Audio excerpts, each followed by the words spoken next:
Sais-tu quel animal au corps recouvert d'écailles et longtemps vu comme un chasseur solitaire recherche en fait activement ses amis? Aujourd'hui, on va parler de la couleuvre rayée dans Bête de science.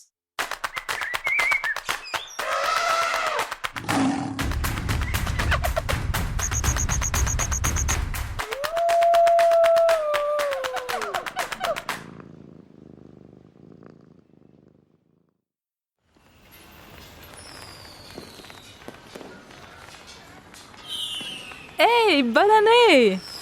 Quoi? Ah, mais non, promis, je me suis pas trompée de date. Le 29 janvier 2025, on fête le nouvel an du calendrier chinois. Il n'y a pas que le 1er janvier du calendrier grégorien qui compte. Le jour des célébrations est calculé sur un calendrier qui se base sur les cycles du soleil et de la lune. Cela veut dire que le nouvel an chinois change de date tous les ans. Pour les Chinois, c'est la plus grande fête de l'année. Les célébrations durent jusqu'à 16 jours. En 2024, c'était l'année du dragon de bois. Et en 2025, nous entrons dans l'ère du serpent de bois. Dans l'astrologie chinoise, il y a 12 animaux qui se succèdent d'année en année. Le rat, le bœuf, le tigre, le lapin, le dragon, le serpent, le cheval, la chèvre, le singe, le coq, le chien et le cochon. 5 éléments reviennent également par cycle qui durent 2 ans pour chacun d'eux. Il y a la terre, le métal, l'eau, le bois et le feu. La fête devient un poil trop bruyante pour moi. Et puis, j'aimerais te présenter notre héroïne du jour, qui colle plutôt bien avec l'animal célébré pour le nouvel an chinois de cette année. Pour nous faciliter les choses, faisons un petit bond dans le temps, très court, de quelques mois. Visons le mois de mai. La température devrait être idéale à ce moment-là. Allez, c'est parti.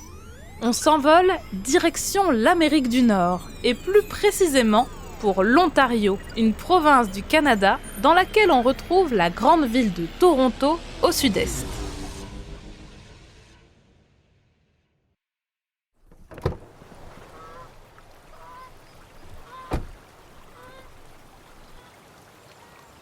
Promenons-nous dans les hautes herbes autour du lac Simcoe, près de la ville de Barrie. La température est douce et la journée est ensoleillée. Nous sommes bien tombés. Il nous faut un endroit calme où notre héroïne du jour pourrait prendre son bain de chaleur. Attention à ne pas faire trop de bruit. Les vibrations de nos chaussures sur le sol pourraient la faire déguerpir. Oh, regarde là-bas. Tu vois au pied de ces rochers cette drôle de branche brune? Eh bien c'est elle. Je te présente la couleuvre rayée. Celle-ci appartient même à une sous-espèce que l'on appelle couleuvre rayée de l'Est, de son nom latin Thamnophis sirtalis sirtalis. On la surnomme également serpent jarretière en français. Pourquoi? Eh bien parce qu'elle possède 3 bandes claires, une sur chaque flanc et une autre au milieu du dos. Ces rayures ont évoqué à ceux qui l'ont baptisée les motifs des jarretières que les gens portaient beaucoup au début du XXe siècle et qui permettaient aux bas et aux chaussettes de ne pas glisser le long des jambes au cours de la journée. Tiens, prends les jumelles pour mieux l'observer sans la déranger. Elle est de belle taille.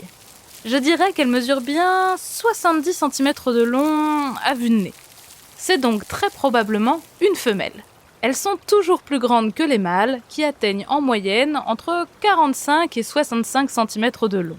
Outre ces bandes claires qui sont d'un beige presque jaune, le reste de son corps tire sur le vert olive, et on peut voir un damier noir se dessiner sur ses écailles.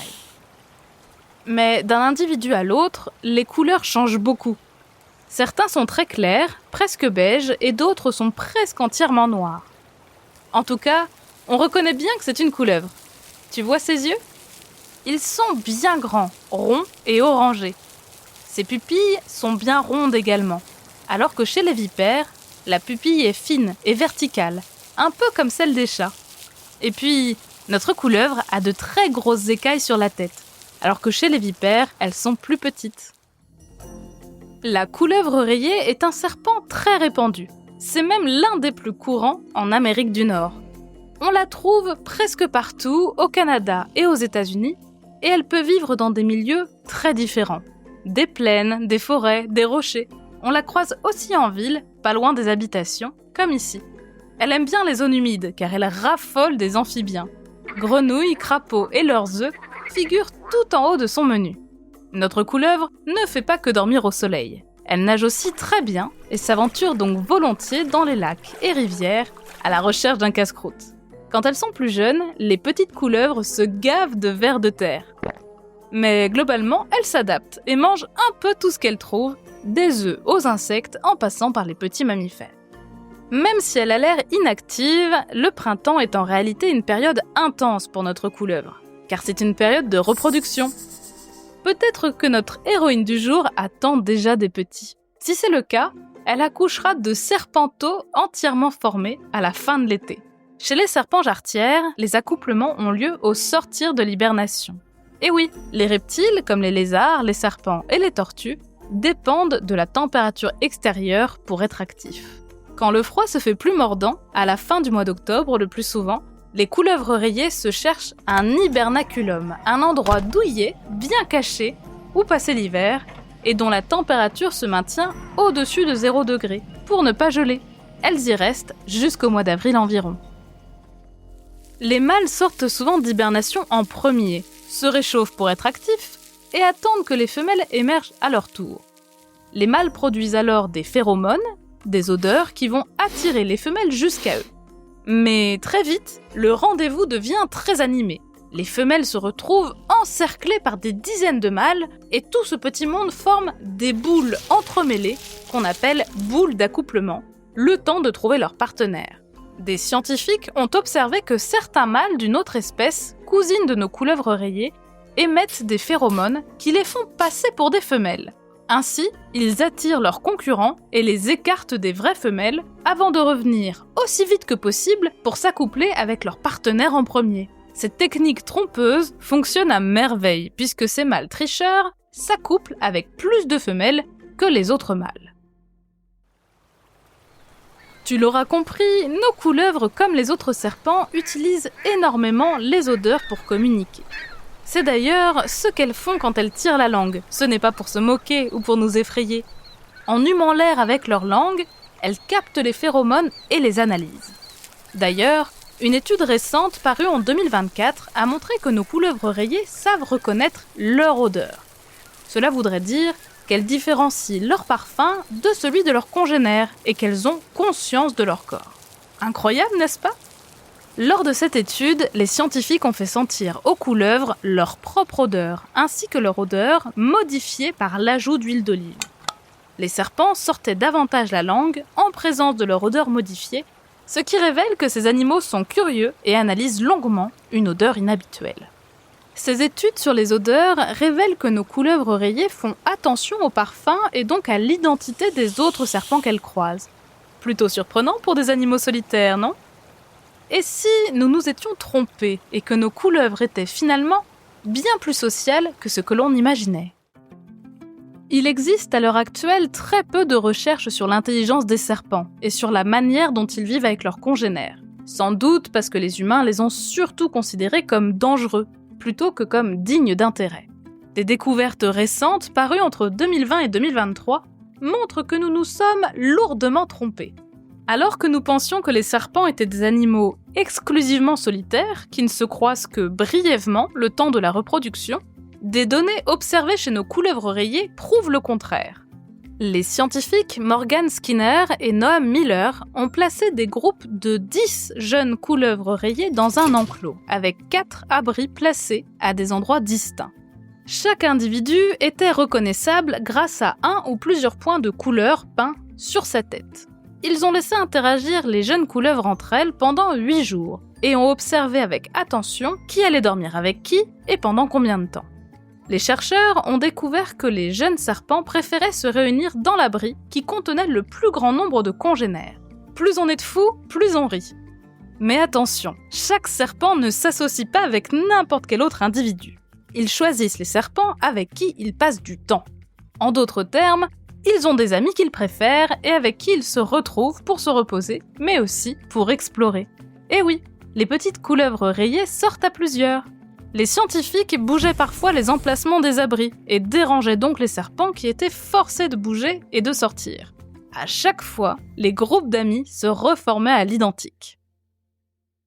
Mais ce n'est pas tout. Les scientifiques ont testé certains traits de personnalité des serpents, c'est-à-dire comment chaque individu réagit dans une situation donnée. Ils ont ainsi estimé la socialité des jeunes couleuvres en regardant le temps qu'elles passaient seules ou avec d'autres serpents et mesuraient également leur capacité à l'exploration en chronométrant le temps qu'elles passaient en dehors de leur abri. Eh bien, tous nos petits serpents ne réagissent pas pareil. Certains sont plus aventureux et explorent leur enclos, alors que d'autres préfèrent largement passer du temps dans leur abri. Tout comme nous, chaque individu est différent, et cela se ressent dans leur comportement. Et leur attitude change selon leur sexe et leur âge. Les femelles ont tendance à passer plus de temps ensemble, et les plus âgées d'entre elles guident les autres. Les mâles, eux, en vieillissant, deviendraient de plus en plus solitaires. En tout cas, une chose est sûre, ces études bouleversent nos idées préconçues sur les serpents qu'on imagine vivant seuls et ne croisant jamais leurs congénères. Chez les couleuvres rayées, on se regroupe et on se fait des amis. Allez, on récapitule. La couleuvre rayée est un serpent de taille moyenne, extrêmement commun en Amérique du Nord. Reconnaissable à ses 3 bandes claires qui lui ont valu son autre nom de serpent jarretière, ce serpent vit dans tous les habitats, mais aime tout particulièrement les zones humides, où il trouve vers de terre et amphibiens. Quand le froid arrive, notre couleuvre se cache dans un hibernaculum pour passer l'hiver à l'abri. Au printemps, alors que les animaux se réveillent à peine, c'est la folie. La période de reproduction bat son plein et les serpents mâles et femelles forment des boules pour s'accoupler. Les couleuvres rayées utilisent largement les phéromones, des odeurs, pour reconnaître les autres, mais aussi pour les suivre ou pour les éloigner. Des études récentes montrent que ces serpents forment des communautés, qu'ils se regroupent et s'associent préférentiellement avec leurs amis, selon leur personnalité. Alors, pas si bête la couleuvre rayée. Merci d'avoir suivi cet épisode de Bêtes de Science. Si ce podcast te plaît, tu peux t'abonner pour découvrir de nouveaux épisodes toutes les 2 semaines et en apprendre toujours plus sur la vie fascinante des animaux. Si tu nous suis sur Spotify ou Apple Podcast, tu peux même nous laisser 5 étoiles pour nous dire qu'on fait du bon travail, ou nous laisser un commentaire si tu veux qu'on parle d'une bestiole en particulier. À bientôt, jeune aventurière et jeune aventurier.